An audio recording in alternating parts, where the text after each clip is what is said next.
On the 27th of July, in a mosque in Cairo, a woman in her 80s walks past armed police carrying yellow roses. She comes on this date. She has come on this date for decades.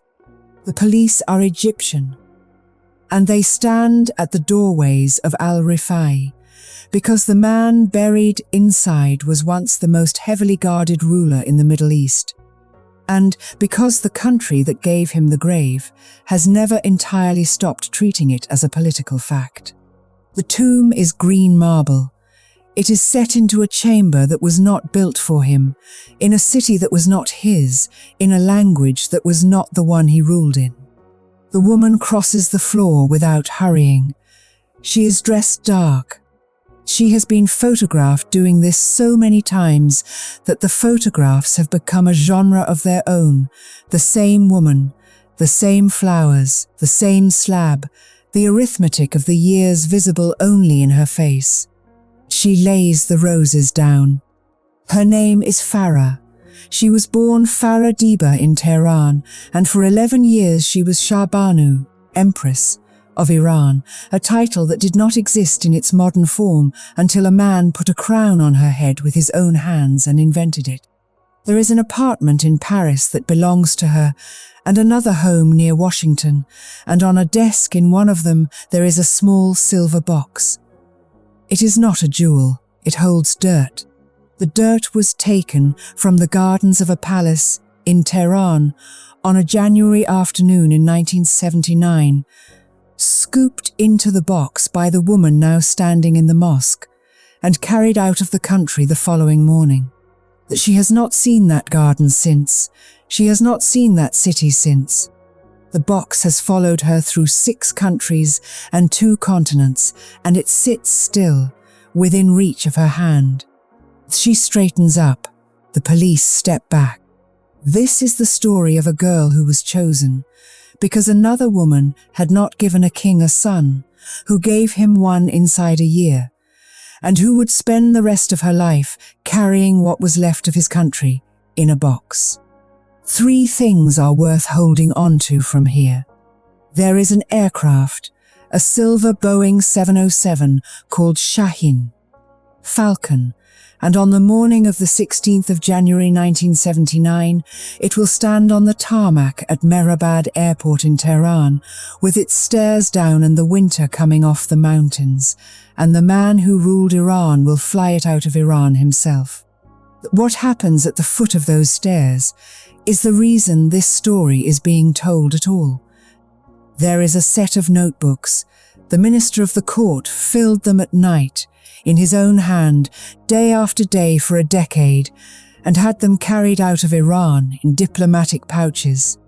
They were published after he was dead. Almost everything the world knows about what happened inside that marriage. In private, it knows because a courtier could not stop writing things down. And there is a crown. 1,469 diamonds, 4 1/3 pounds of gold and stone, made for a single afternoon in October 1967. Beneath the ceremony was a clause. The clause named her regent. Welcome. She was born in Tehran on the 14th of October 1938, the only child of an army captain named Farah Diba and his wife Farah Diba. The family was of the comfortable upper class, Azerbaijani and Gilak by descent, the kind of household that sent its daughter to schools with French names and expected her to come out speaking 2 languages she had no immediate use for. In 1948, her father died. She was 10. What followed was not poverty, it was reduction. The quiet, humiliating downward adjustment that happens to a widow and a child when the salary stops and the pension does not stretch. The circumstances of the household narrowed. It is the first documented fact of her life, and it is worth putting beside the last ones. At 10 years old, she learned that a world can be intact on a Tuesday and gone by a Friday, and that no one warns you. She was educated at the Italian school, then Jeanne d'Arc, then the Lycée Razi. She played basketball. She was made captain of the team. It is a small thing, and it is the only evidence the record leaves of what she was like before the cameras arrived. A tall girl chosen by other girls to tell them what to do. In 1957, she went to Paris to study architecture at the École Spéciale d'Architecture. Not literature, not art history, not the decorative curriculum a well-bred Tehran girl might have been steered toward. Architecture. Load and span and drainage. The discipline that begins by asking what the ground underneath will bear and whether it can be trusted to hold. She was 19 and she was learning to draw foundations. What was expected of her, in the world she came from, was that she would marry well and become someone's wife. She was going to become something considerably more specific than that. Because in Tehran, at that moment, the throne had a problem that had nothing to do with architecture and everything to do with arithmetic. The Hamid Reza Pahlavi had been on the peacock throne since 1941. He had married twice. The first marriage to an Egyptian princess had produced a daughter and no son. The second, to a woman he was widely understood to have loved, had produced no children at all. And in 1958 he divorced her for that reason, and no other. A divorce conducted in public, explained in public, and understood by every household in the country. The dynasty was 2 rulers old. It had no depth, no cousins in reserve, no long bench of Pahlavi princes. It required a son, and the requirement had just cost a woman her marriage in front of the entire world. That was the vacancy. In 1959 it was still open. They met in Paris.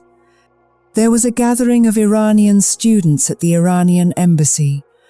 One of the receptions where the state made a point of showing interest in the young people it was paying to educate abroad. And he came, and she was in the room.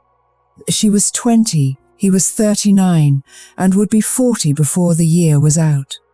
He was not what the newsreels made him. The photographs give a slim, faultlessly tailored man with a fixed expression, and the photographs are true as far as they go. But what they do not show is the object he kept in his hands. He carried a gold DuPont lighter, and when he was under pressure he clicked it. Open, shut, a small metallic tick that went on while he talked, while others talked, while decisions were made in the room around him. Men who spent years in his company learned to listen for it. She had grown up watching a household lose its floor. He had grown up watching his father, the founder of the dynasty, deposed by foreign powers and shipped into exile to die on an island. Neither of them had any illusion that thrones were permanent. They simply drew opposite conclusions from it. The courtship happened that summer in Tehran, and it was not a private matter. It was managed. His daughter, by his first marriage, took a hand in the introductions. The family looked her over. The court looked her over. She had the right background, the right education, the right languages, the right age. She was 21 years old and in excellent health. And every party to the arrangement understood what the health was for. The story that reached the public was a love story, and it was told beautifully, and enormous quantities of newsprint were devoted to the architecture student and the king. But the throne had not sent to Paris for a queen, it had sent for a boy, and she was the means by which a boy would be obtained. On the 23rd of November 1959, the engagement was announced. On the 20th of December 1959, she was married, or on the 21st. The record disagrees by a day, which is its own small comment on how a state remembers its own ceremonies. The gown came from Christian Dior, designed by a young man named Yves Saint Laurent, and it was embroidered heavily with silver thread. On her head they placed the Nur al-Ain, a tiara built around a pink diamond of more than 60 carats, reset for the occasion by Harry Winston. The stone was not new. It had been in the possession of Persian rulers for generations before either of them was born. And it was put on the head of a 21-year-old who 6 months earlier had been sitting in a drafting studio in Paris. The wedding was broadcast. It was photographed from every angle a photographer could reach. The images went out to the world, and the world took them exactly as intended. The king and the student, the tailored man of 40 and the girl with the diamond, a fairy tale in a country most of the audience could not have placed on a map. She was 21. He was 40, 19 years between them, and one item of business. It took 10 months. On the 31st of October 1960, at the Institute for the Protection of Mothers and Newborn Children in Tehran, she gave birth to a son. He was named Reza after the Shah's father, and he was crown prince from his first breath. What happened next in the streets is documented, and it is worth being precise about, because it was not ordinary happiness. Guns were fired in salute. The country was told, and the country reacted the way countries react to the resolution of a national anxiety, rather than to the arrival of a baby. 2 marriages had failed to produce this. A woman had been divorced in public for failing to produce this. The dynasty had been 1 heartbeat deep for 19 years, and now it was 2, and the men who ran the state exhaled. She was 22 years old, and she had done the thing she had been selected to do. The interesting part is what she did afterward. She could have stopped. The contract, such as it was, had been fulfilled inside a year, and there was a version of the role available to her. The version her predecessors had occupied, that consisted of clothes, ceremonies, and photographs. Instead, she began accumulating organizations, patronages, foundations, institutes, for children, for literacy, for health, for the arts. She built a collection of modern art in Tehran when almost no one in the region was buying modern art.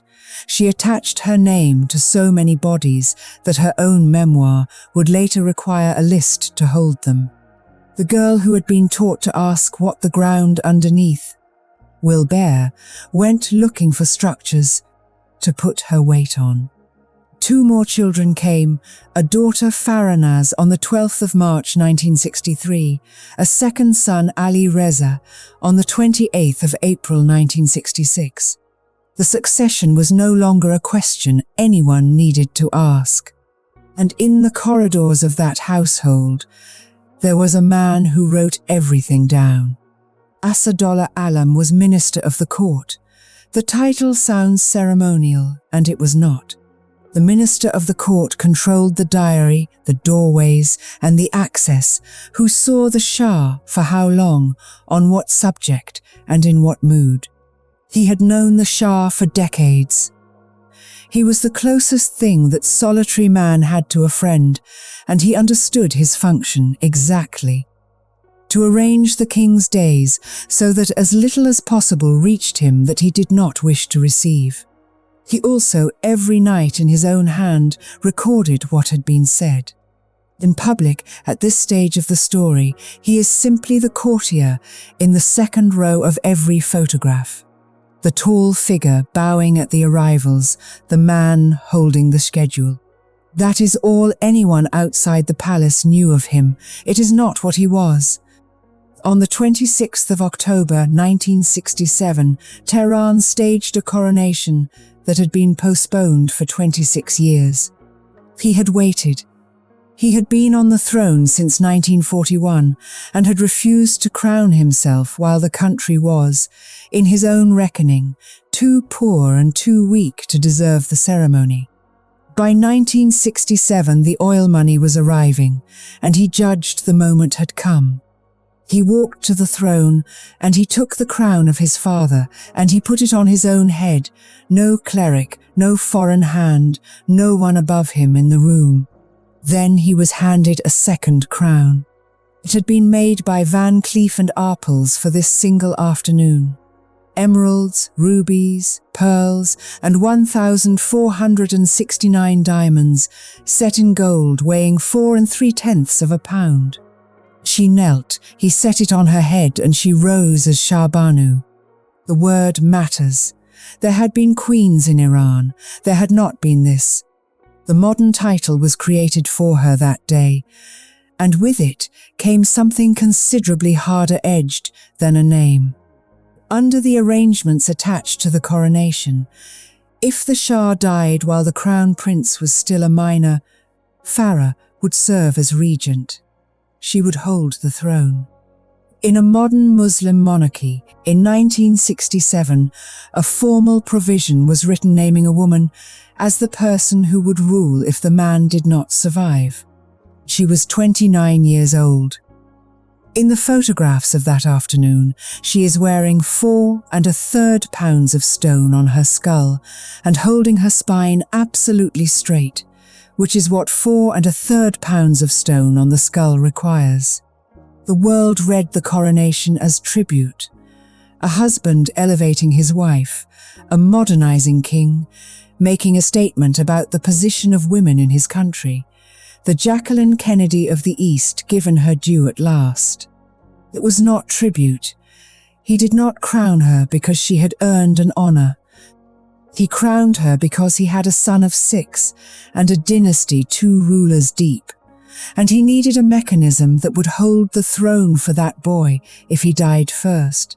The regency was an insurance policy. She was the beneficiary named on it, and the thing being insured was not her. It did not make her co-sovereign.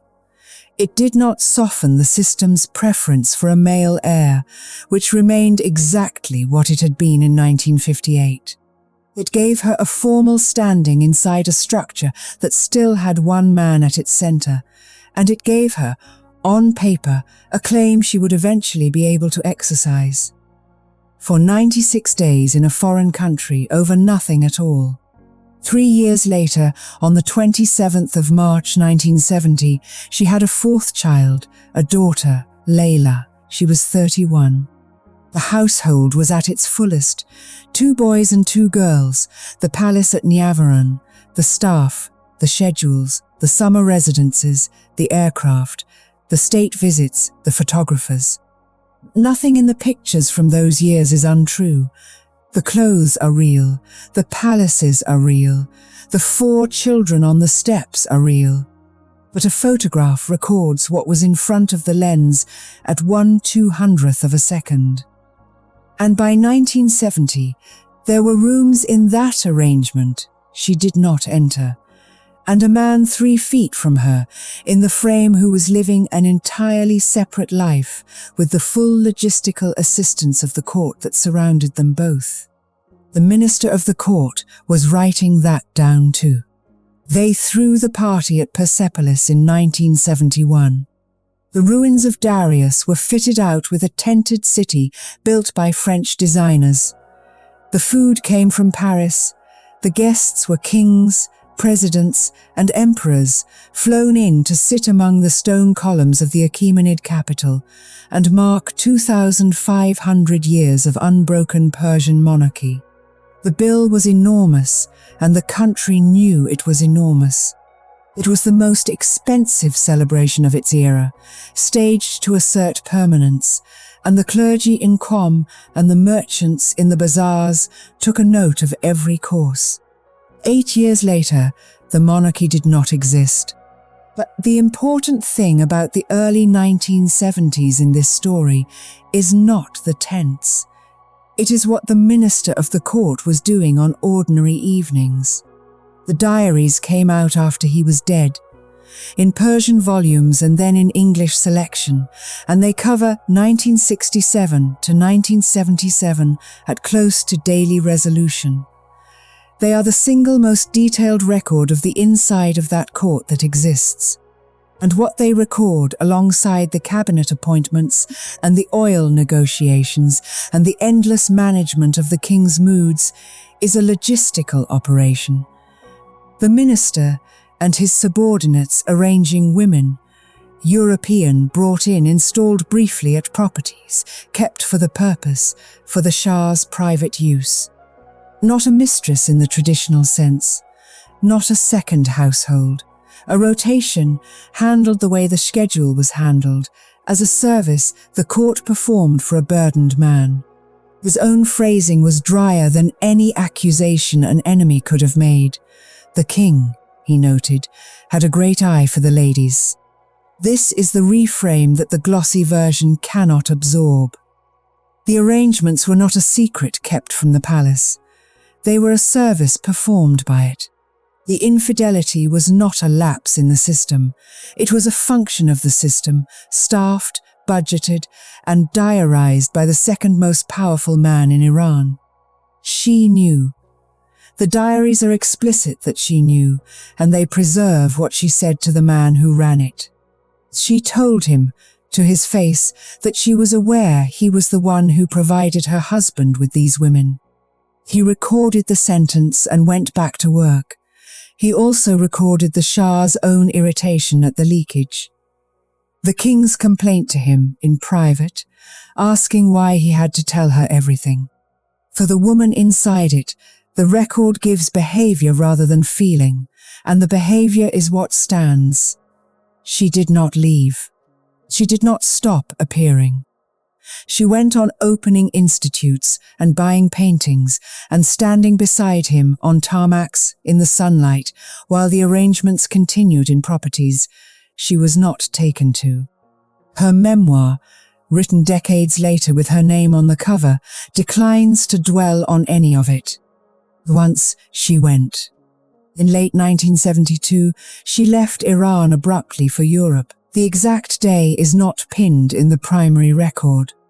What is on the record is that contemporary American intelligence reporting noted the departure and linked it to a rift over the Shah's relationship with a young Iranian woman the court had been talking about for months, the one entanglement of that period that was not a rotation but a person. Court gossip said the same thing louder. The reporting is what it is, a note about rumors, written by people paid to collect rumors. She came back.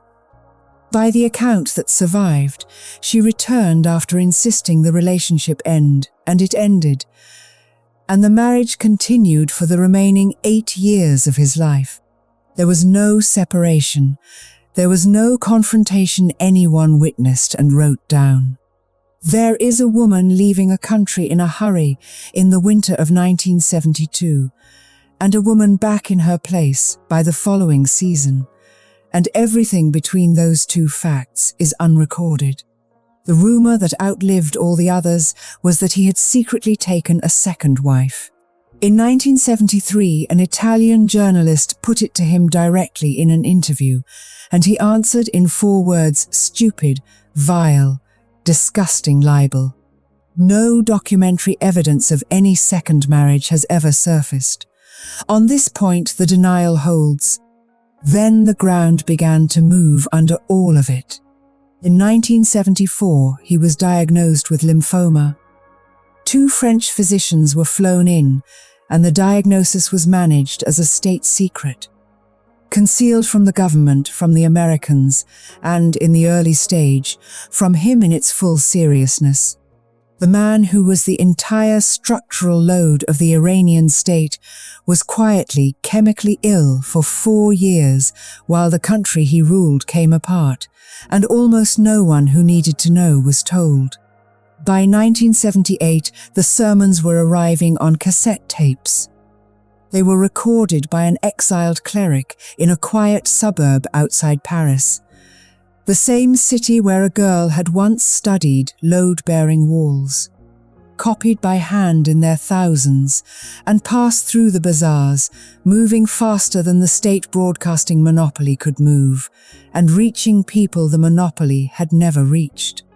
The strikes started, the oil stopped. The crowds grew, and the Shah, clicking the lighter, could not decide whether to shoot or to yield, and did neither with any conviction. The minister of the court did not see the end. He died of leukemia in 1978. Before the collapse, he had spent a decade helping to conceal, and the Shah entered the last year without the one man who had told him anything true. On the 15th of January 1979, the palace at Niavaran was quiet. Nothing had been looted. The paintings were still on the walls, the furniture still in its arrangement, the rooms still exactly as a household of 11 people had left them. What was gone was the noise. She spent the day walking through it. She went down to the greenhouses one last time, where the jasmine was, and stood among the plants. Then she packed. She did not pack the jewels. She went through her children's things and chose which school report cards and which photograph albums would fit in the suitcases, and those went in. She packed her own boots. She packed warm clothes for a winter somewhere else. Her staff came to help her close the bags and wept openly in the hallways while they did it, and she stood among them with her face composed and closed the bags. Before dark, she went out into the palace garden. She filled a small silver box with dirt. She put the box in her luggage and waited for morning. The 16th of January 1979 is bitterly cold at Mehrabad Airport. The aircraft on the tarmac is a silver Boeing 707. Its name is Shaheen Falcon. The stairs are down. She is wearing a dark winter coat with a fur collar, and in the luggage going up ahead of her there is a box of garden dirt, and the official announcement being prepared for the country says that the Shah and the Shahbanu are leaving for a period of rest. There is no mob on this tarmac. There is no gunfire. What there is procedure, officials, a small group of staff, the ordinary bureaucratic choreography of a head of state departing, performed by people who all understand that it is being performed for the last time. Some of them are crying. It is very quiet. At the foot of the stairs, an official steps forward, holding up a Quran. It is held above them, and they bend to kiss it, one after the other, as travellers do before a journey. Then a member of the Imperial Guard, one of the elite, the men whose entire existence was the protection of this man's body, drops to his knees on the tarmac and kisses the Shah's boots. The Shah is weeping. He does not hide it, and he does not stop. He bends and takes hold of the kneeling man and lifts him back up onto his feet. They climb the stairs. The door closes. He flies the aircraft out himself, from the left-hand seat, as he had flown himself for years, and the runway drops away, and the mountains north of Tehran come into the windows and go. The aircraft went first to Egypt. What followed was not exile in the way the word is usually understood, a man in a villa, waiting. It was an 18-month circuit, country to country, each stay ending when the host's political calculation changed. Egypt received them, then Morocco, where the welcome cooled as the new government in Tehran made its displeasure known, then the Bahamas. They were at the Ocean Club, and the illness that had been managed as a state secret since 1974 was no longer being managed at all. There was no team of physicians now, no French specialists flown in undercover, no apparatus. He was hemorrhaging in his sleep. The bed sheets came off the bed stained, and the staff of a resort hotel dealt with them. And the man who had bought the most advanced air force in the Middle East had no doctor he could summon. Then Mexico. Then in October 1979, a hospital in the United States, admitted for treatment, on a visa granted for medical purposes and nothing more. He was out again by December. The country he had spent the 1970s equipping himself for, the one that had sold him fighter aircraft by the squadron and taken his oil for 30 years, would treat his cancers and would not take him in. 52 Americans were being held hostage in the embassy compound in Tehran, and the arithmetic in Washington was not difficult. Then Panama. Then, when Panama began to look like a place he might be handed over from, back to Egypt, which was the only government on earth still willing to say yes out loud. Somewhere inside that circuit she wrote to a friend that they were melting away like snow in water.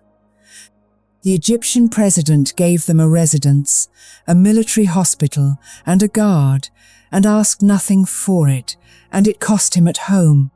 He was the last head of state who behaved toward the Shah, as though the Shah was still a head of state. By July 1980, the surgery had been done, the spleen was out, and the infection that followed it was not going to be beaten. Mahdi Military Hospital, Cairo, the 27th of July. The heat that month in Cairo is total. It sits in the building and does not move. The room is a military ward, functional, bare, the equipment of a hospital, and none of the furniture of a palace. There is no delegation. There are no diplomats. At the foot of the bed, the Egyptian president stands in full military uniform, and he stays.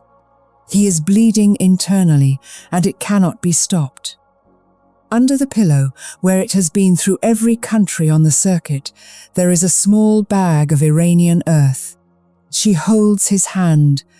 The breathing slows over a long stretch, and then it stops, and the room registers it before anyone says anything. He was 60 years old. She turned to her eldest son and said, "The king is dead, long live the king."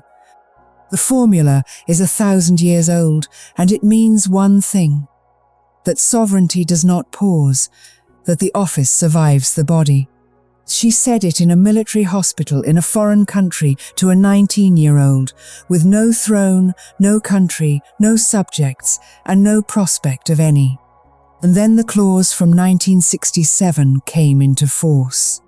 The instrument written 13 years earlier, the one attached to a crown of 1,469 diamonds, the mechanism a man had built because he had a small son and a shallow dynasty, and needed the throne held if he died first. It worked exactly as designed. On the 27th of July 1980, Farah Diba became regent. She held the regency for 96 days, until the 31st of October 1980, in Cairo, over a country that had abolished the monarchy the year before and was at that moment at war with Iraq. He had built her the insurance policy. It paid out punctually on nothing. The rest is behavior, and it runs for 46 years. She buried him at Al-Rifai, and she did not go home, because there was no home to go to. She lived in the United States, Greenwich first, later the area outside Washington, and kept an apartment in Paris. She did not remarry. She kept the title in the only way it could still be kept, which is that people who chose to use it went on using it. On the 10th of June 2001, her youngest daughter was found dead in a hotel room in London. She was 31. She had been ill for years, depression, and an eating disorder that had reduced her body over a long period, and the cause of death was an overdose. She had been 9 years old on the tarmac at Mehrabad. On the 4th of January 2011, her second son died by suicide in Boston. He was 44. He had been 12 in January 1979. In both cases, the family said publicly what the family believed, and what it said was the same thing twice: that the deaths went back to the loss of the country and the death of their father, and that neither child had recovered from it. That is the family's statement. It is not a medical finding, and no medical finding of that kind exists.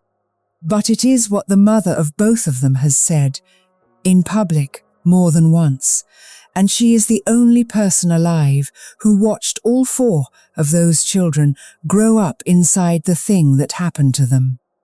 In 2004, she published a memoir. It is careful, it is affectionate about the marriage. It does not go anywhere near the notebooks.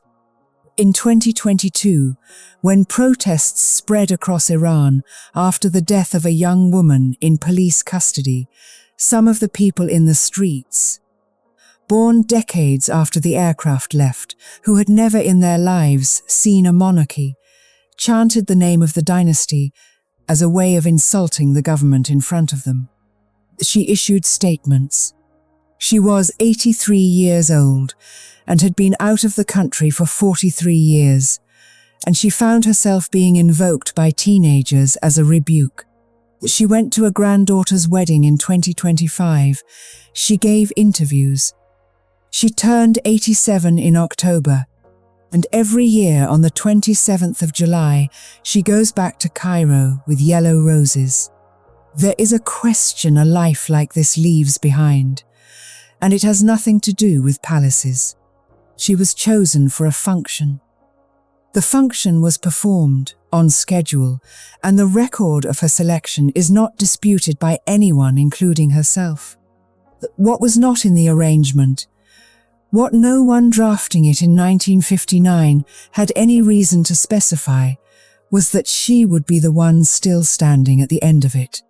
The husband, who was the entire load-bearing structure of the state, died first. The court minister who managed his days and wrote them down died first.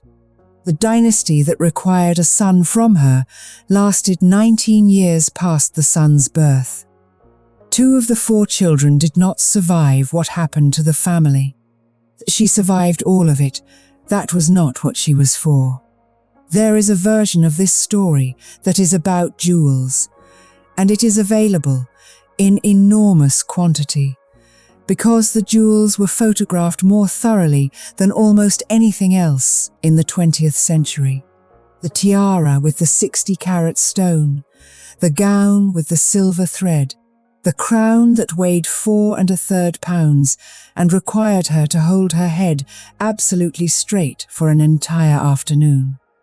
She left every one of them behind in January 1979 and has not touched them since. They are in vaults in Tehran, the property of a state that considers her a fugitive. What she took was in a small silver box, and it is still on her desk.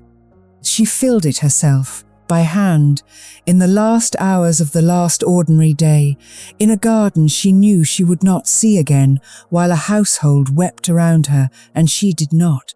It is not a relic, and it is not a jewel.